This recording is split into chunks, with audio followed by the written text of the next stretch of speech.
Do.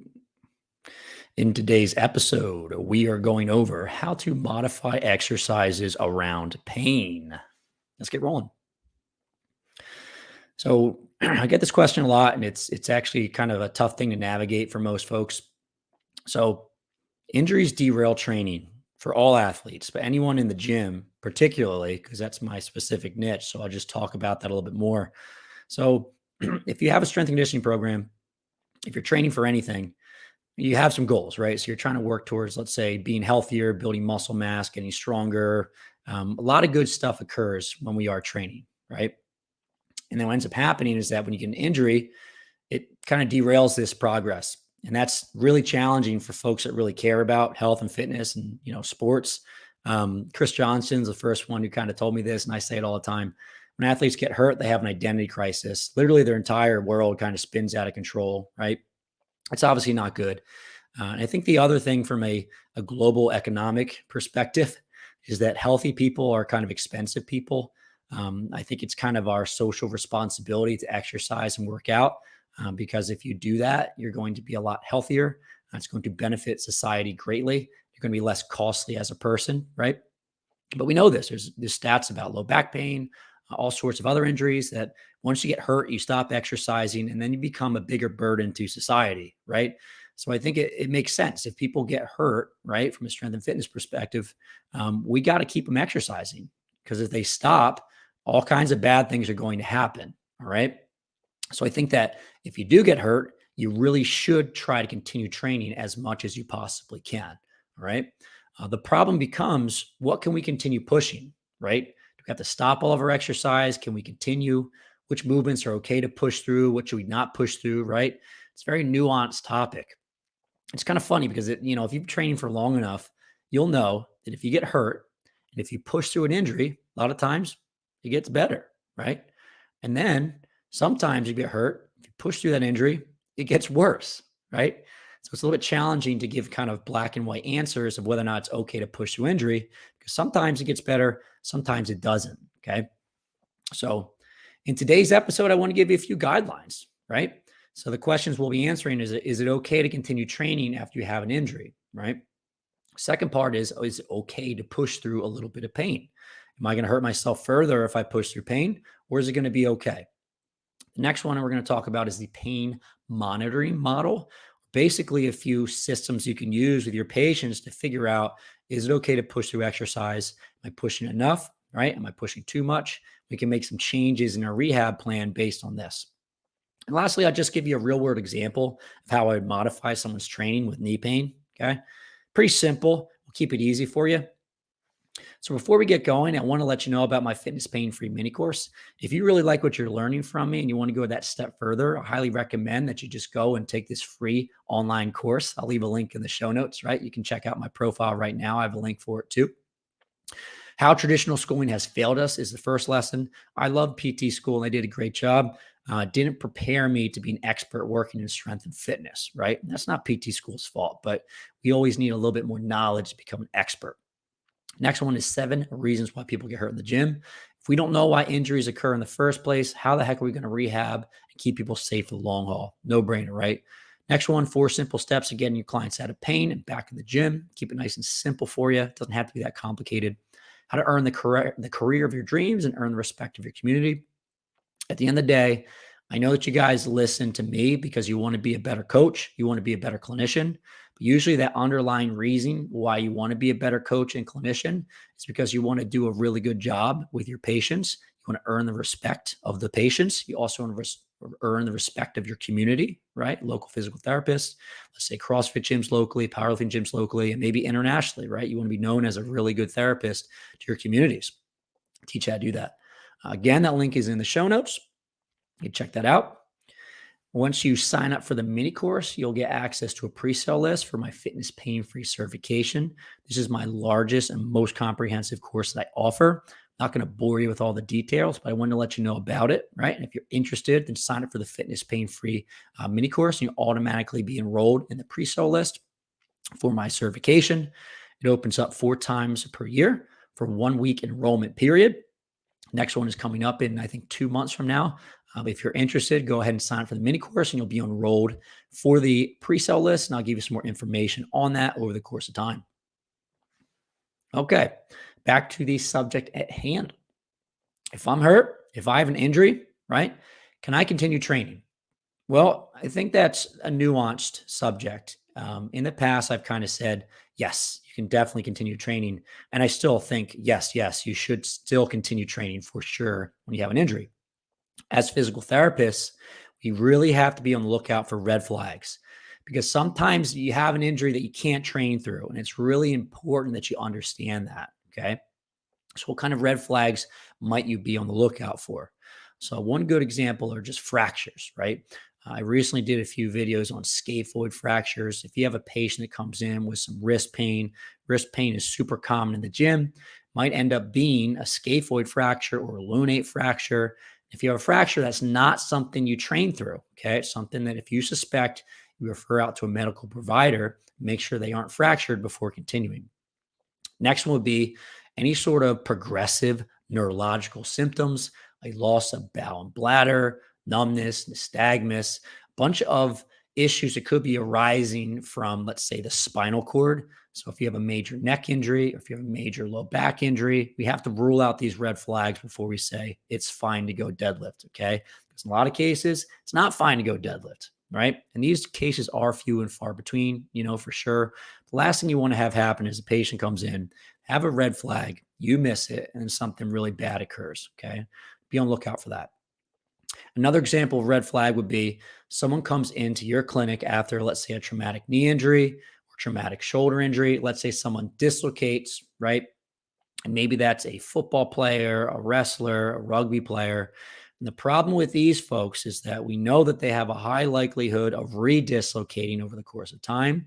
They also may have a rotator cuff tear. They may have some sort of concomitant pathology like a bony fracture. And you need to make sure you get some imaging. And oftentimes the best path moving forward is not exercise based. It's more surgical based. Okay. So you have to be a good clinician. It's not the lesson that we're going to go over today.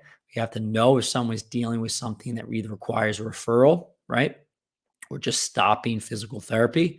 And if they don't have medical red flags, then we can go ahead and get started with physical therapy. But if they do have red flags, you got to be careful and refer them out. Okay. Next question. Is it okay to push through some pain in the gym? Now, I'll say in many cases, yes. I'm going to use a little bit of research to guide this. This is a study from Smith et al., BJSM in 2017. They lumped together a whole bunch of different trials. They were looking at low back pain, heel pain, so plantar fasciitis, Achilles pain, so Achilles tendinopathy, and rotator cuff related pain. And they had two different groups in each of these studies. So they had a control, right? And then they also had a group where it was okay to push through some pain during exercise, and a group where they were giving them exercises, but they weren't allowed to push through pain. Okay. And what they found is that the group that was allowed to push through some of the pain actually had a better short-term outcome. So they got better a little faster. And the ones that, on both of the exercise groups, long-term results were the same. So essentially in the group that was allowed to push through a little bit of pain, better short-term outcome, but same long-term outcome. In the group that wasn't allowed to push through pain, they still got better, just a little slower than the ones that were allowed to push through pain. So at least in my mind, what I'll tell my patients is that if you're exercising through a little bit of pain, right, you're probably putting the medicine in the right area, because we know that exercise is what heals things. And oftentimes patients are freaked out to push through any pain whatsoever. I will talk about this research and just say, hey, you might actually get better a little faster when you feel your pain during exercise. If you feel your pain during exercise, it's like you're applying a little bit of medication there. And that's great because it flips the patient's mentality. All of a sudden, they go from being scared to do a little exercise to now thinking, oh, good, I'm putting the medicine in the right area. This is going to make me feel better faster, right? And that's a phenomenal thing for your patients. So I also want to talk about some odd cases. And this is the reason why I wanted to answer this question in the first place is because someone asked it on the Mike Rhino podcast. And I actually wanted to try to go a little bit deeper on the subject because I feel like it's so nuanced. So if you have a post-op rotator cuff repair patient, let's say it's a partial thickness rotator cuff repair, They're at week 4 and you're doing range of motion exercises and it's pretty painful. I'll tell you what, if you see enough rotator cuff repairs, you'll find some of these patients, they have a small cuff tear and they have quite a bit of pain. And oftentimes the pain kind of seems out of proportion to what you're doing. You know that gentle range of motion is not going to re-tear this thing, right? But they may be pretty dang painful. In this case, it's probably okay to push through a decent amount of pain, all right? So how about you have another rotator cuff repair patient, and let's say they had a massive tear, so multiple tendons involved, right? You'll see these every once in a while, and they have little to no pain, right? And let's say that you're at week 4, and you're like, well, they're feeling pretty good, so maybe we'll try some strengthening, okay? In this case, I actually think that pain is not a good guide, and you probably shouldn't be pushing strength on this patient. Probably not ready for it yet. That's not enough time for this tissue to heal and repair. Okay. So, in a lot of cases, pain is not a very good guide. All right. And this is something you have to use your clinical reasoning, right? Especially with post op patients, because sometimes they don't feel much pain. If we just blow through a whole bunch of pain, could make them worse, could re-tear this patient. So, you have to just use your brain. All right. Pain is not always the best guide. This kind of comes to our next question. How much pain is acceptable during rehabilitation? We have a bit of research to kind of guide this, right? So, two papers that I kind of think about quite a bit. One's by Chris Littlewood, and this is on tendinopathy, rotator cuff related pain. Basically, he was rehabbing folks and he was trying to figure out which movements were okay and which weren't okay. And essentially, he would just ask the patients in the study, does this exercise feel tolerable? And if that was a yes, then it was okay to continue pushing with these movements. And what they found is that if the exercises felt tolerable for the patient, right, they ended up being good from a rehab perspective. So these patients had a good outcome over the course of time if the movements were tolerable. Okay. The other study that I point to a lot is with Jack Hickey, and he's done a lot of research on hamstring strains and strains. And essentially, he's taken folks with hamstring strains, lumped them into 2 groups. The first group wasn't allowed to push through pain. The second group was allowed to push through as much as they felt was tolerable, right? So let's say they have a fresh hamstring strain, 4 days out from a hamstring strain injury. We keep on applying exercises, harder and harder exercises. As long as those exercises are tolerable, we keep them in the routine, right? Versus another group that weren't allowed to push through pain. What we find is that they do both have a similar outcome. So at least in my mind, the thought is if we can kind of push these folks to the highest level of their limit and the capacities, we can maintain their strength, their fitness, right? We can keep them as fit and strong as possible. We're not risking another tear or worsening of the injury based on these studies, okay? And that's a good thing because we want to have athletes working at the highest level of their abilities to keep them sane, right? To keep all these fitness qualities, make sure that they don't detrain so much so that when they return back to exercise, they're not at a greater risk of re-hurting themselves, right? So the other model that I use a ton to figure out how much pain is okay with my athletes, right, my patients, is the pain monitoring model. The person who kind of familiarized myself with this is Karen Silvernagel. I'm probably botching her name. She does a lot of great research in Achilles. So basically, they use this pain monitoring model. And she studied in Achilles, but it's been studied in other tendons like the patellar tendon. And essentially, they have 2 groups. One group not allowed to exercise through pain. The other group is allowed to exercise through pain as long as their pain is below a 5 out of 10. And basically, after training, their pain goes back down to baseline. Okay. Now, what is baseline? So essentially, if I have an Achilles tendinopathy, and if I do a single leg calf raise, my pain is around a 3 out of 10, and I exercise, and all my exercise is running, let's say, gameplay stuff, strength training in the gym, all of those activities are below a 5 out of 10. And the next day, I do a single leg calf raise, and my pain is back at that 3 out of 10. Then that's okay to push through, right? Now, here's a big caveat, right? And this was actually the question that was asked on the Mike Rhino podcast. Some folks don't really have a very accurate alarm system. What that means is that they can do a whole bunch of exercise, and while they're exercising, they have minimal pain, but the next day they hurt a lot, okay? What that means to me is that you probably did a little too much during the exercise on the day prior. And this is why it's important to make sure that when you start the rehab process with your patients, You don't give them a million exercises. You don't give them a lot of extra stuff, even if they feel pretty good.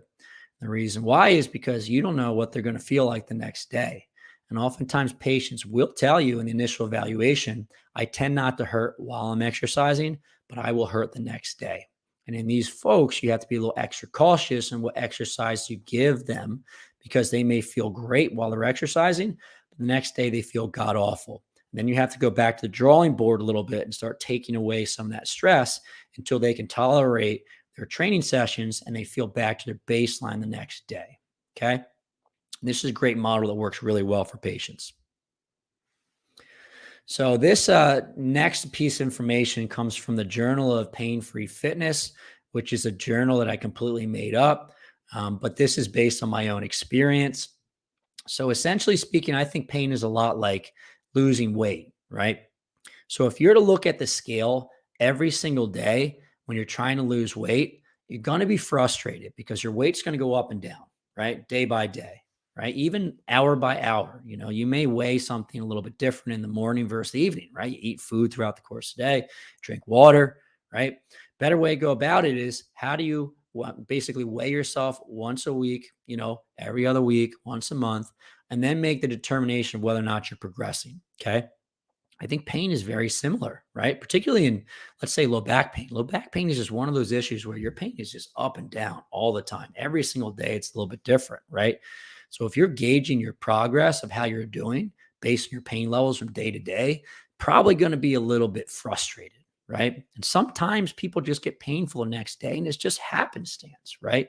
Maybe they didn't sleep well. Maybe they had more stress, right? Maybe they had a particularly challenging day with their kind of lifestyle stuff. Maybe they did a lot of sitting that day or a lot of driving, whatever it is. So what I will say, one caveat I put on the pain monitoring model, right, is that as long as folks are progressing from week to week, month to month, right, and you've ruled out any medical red flags, and I think it's okay, right? If people are progressing week to week and month to month, I don't really care that much about how much pain they're having in the gym, right? Let's say they're actually pushing into a little bit more pain than the pain monitoring model says is okay.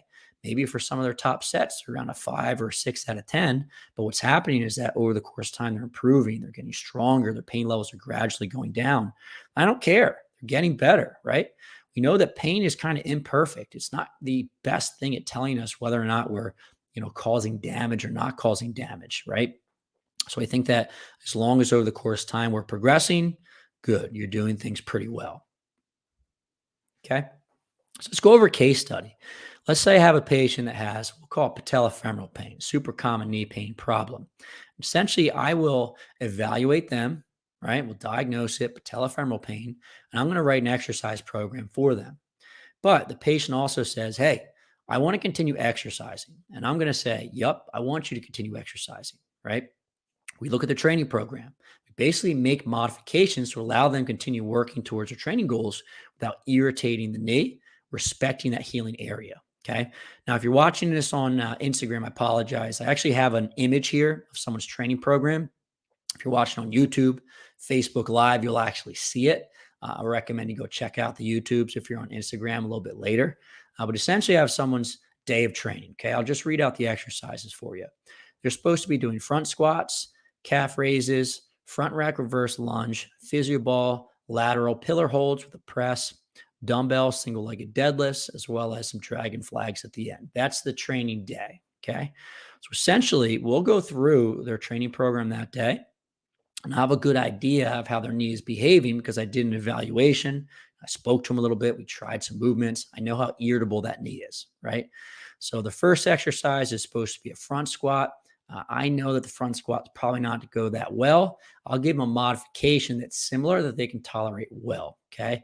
We'll go based on that pain monitoring model. So this is all experimental. When the patient goes through this, they give me constant feedback on what's going well and what's not. We just make tweaks over the course of time. So in this case, I modified a front squat to a wide stance, a barbell back squat to a box, okay? Essentially, this is well tolerated. We're still working on squatting strength, but we're not irritating the knee, okay? Calf raises are actually going to be great. They're probably going to help them with their knee pain. No pain, right? Not going to modify them. Keep them in the program that day. Next exercise, Barbell front rack reverse lunge, the front foot elevated, it's probably not going to go well. So we modify this one. And what do we modify it to? I modified it to a back rack split squat. So now it's less dynamic. All right. And I'm putting Air-X underneath the knee. So reducing that range of motion. Last thing that we modify is we make those reps slow and controlled, right? I think that's going to go really well. It's going to allow them to continue working towards their training goals. It's probably going to rehab them in the process because I'm good at dosing exercise, right? And that's the takeaway. You got to be good at dosing exercise to do this well, right? Next is some core work. Keep that in the mix. Dumbbell single-legged deadlifts, well tolerated, keep them in the mix. Last one, some dragon flags. So you can see here, patient continues training, right? And they don't have to modify much, right? We keep them in the gym. We don't take away their training, right? They're still happy. And now they're not going to keep on kind of jam that square peg to a round hole, going in the gym, pushing movements that don't feel well, but they're able to continue training. Psychologically, that feels amazing.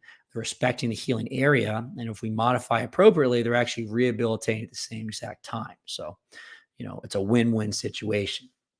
So, all right, guys, that is pretty much it for now. I do want to tell you about the Fitness Pain-Free Mini Course. If you like what you're learning from me and you want that next step, you want to see some more case studies, how do we kind of get people out of pain, modify their training, keep them working towards their training goals, I'll leave a link in the show notes. You guys can check that out. On Instagram, you can just go to my profile page and just check out the highlights. It's there. You can just go through it. It's all 100% free, okay? Next, I have the references, and I'm going to leave these in the show notes. Eventually, this is going to be a blog post, right? So you can check out the references if you want to see that. Check her out. And the last thing I want to do is just check for questions. If you guys have any questions, type them in right now. I'll answer them. All right. Let me scroll through and see if there's any questions here. Otherwise, we'll kind of wrap up. Thank you guys for joining me. I always love it. Dr. Hesh MPT. What is the name of the pain scale again, please? So it's the pain monitoring model. You can just throw that into PubMed. There's a lot of folks that have used this model. Karen Silbernagel, she's done it in the Achilles. I think it's Peter Malliaris has done it with the patellar tendon. But just throw that into Google. Lots of folks are using it. It's good stuff. Thank you for the question. All right. Tell us the names of the books behind. Oh, my God. All right. I'll do that real quick. There's a ton of them. Let's see what we got. All right. So what do we have? We got some low back disorders by Stuart McGill. We got some classic Sarman, exercise physiology, 5 love languages, verbal abusive relationships, resiliency factor, paleo solution, all sorts of stuff. I definitely need to do a whole podcast about the books I love at some point. I don't think I'm going to do it justice here. Have a good question. Thank you. Let's see what else we have. Links to the study that you're looking at with pain. Yes, they will be available. So I'll be a link in the show notes. If you want to check them out right away, you can just go over to YouTube and just listen to the video version of this. And I have them right on the screen, but it will be available over time. So what else we got? Scrolling. Jenna the Bird finished the full course. Thank you very much. I really appreciate it. That's awesome. Glad you did it. All right. What else we got? Scroll. And let's see if there's any new ones at the end. Otherwise, we're good to go. Well, thank you very much, guys. I really appreciate it. And if you caught this kind of late or kind of halfway through and you want the entire thing, it will be available Instagram Live, right? It's also going to be available on YouTube and Facebook. So it'll be around all over the place, okay? Thank you very much, guys, for joining me today. I will see you next week. All right. Later.